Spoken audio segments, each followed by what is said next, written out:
కాబట్టి మన క్రియ లేకుండా ఉట్టి నమ్మటాలే వరకైతే మాత్రం, విశ్వసించటం వరకైతే కనుక అది దెయ్యాల విశ్వాసమే అయితే తప్ప దేవుని విశ్వాసం అది అవ్వదు.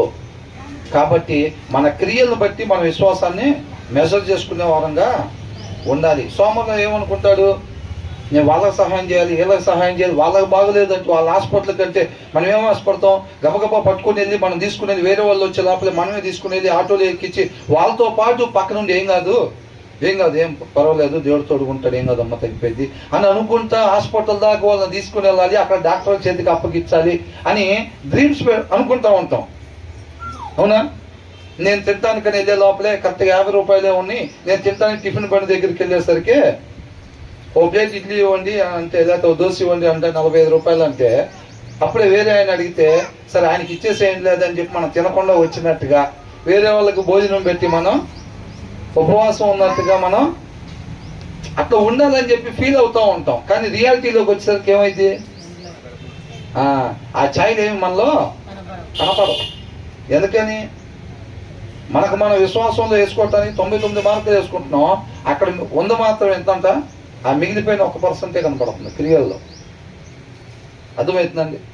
కాబట్టి మనం క్రైస్తవులు విశ్వాసులు అని చెప్పుకోవటం కాదండి బయట, ఆ క్రియల ద్వారా మనం క్రీస్తుని కనపరిచే వారంగా ఉండాలి. మన క్రిస్టియన్ అని ఎక్కడ బయట చెప్పాల్సిన అవసరం లేదు. మన క్రియలు బట్టే ఇతరులు తెలుసుకోవాలన్నమాట, వీళ్ళు క్రీస్తుని అనుసరించే వాళ్ళు అనుకుంటా అనేది ఇతరులు తెలుసుకోవాలి. ఆయన ప్రేమ స్వరూపి కాబట్టి ఆ క్రియలు కలిగిన ప్రేమను మనం కనపరిచినప్పుడు మనం క్రీస్తుని కనపరిచిన వారంగా ఉంటాం. అవునా? ఆయన చెప్పింది చేసినప్పుడు ఆయన మహింపరచబడతాడు. యేసుక్రీస్తు వారు ఏమన్నారు, ఈ భూమి మీద నువ్వు నాకు చేయటానికి ఇచ్చిన పని మొత్తం నేను సంపూర్ణంగా నెరవేర్చి నేను నిన్ను మహింపరచాను అంటున్నాడు. ఆయన చెప్పింది చేయకుండా మనం ప్రభా నీకే మహిమ, నీకే మహిమ, నీకే మహిమ, నీకే మహిమ అంటుంటే, వారం మొత్తం మనకు నచ్చినట్టుగా జీవించి వాక్యంలో ఉన్న దాన్ని వదిలిపెట్టి ఆయన మాటను తీసి పక్కన పెట్టి నీకే మహిమ, నీకే మహిమ అంటే వెళ్ళిపోయింది ఆయనకి మహిమ. నువ్వు నీకే మహిమ అని ఏం అనవసరంలా, అనకపోయినా కానీ నువ్వు ఆయన ఏదైతే చెప్పాడో అదే చేసినప్పుడు ఆటోమేటిక్గా మహిమ ఆయనకి వెళ్ళిద్ది అంతే. అవునా కదా? అది అంటున్నాడు. మనం అలాగ క్రీస్తు తండ్రిని మహింపరిచాడు.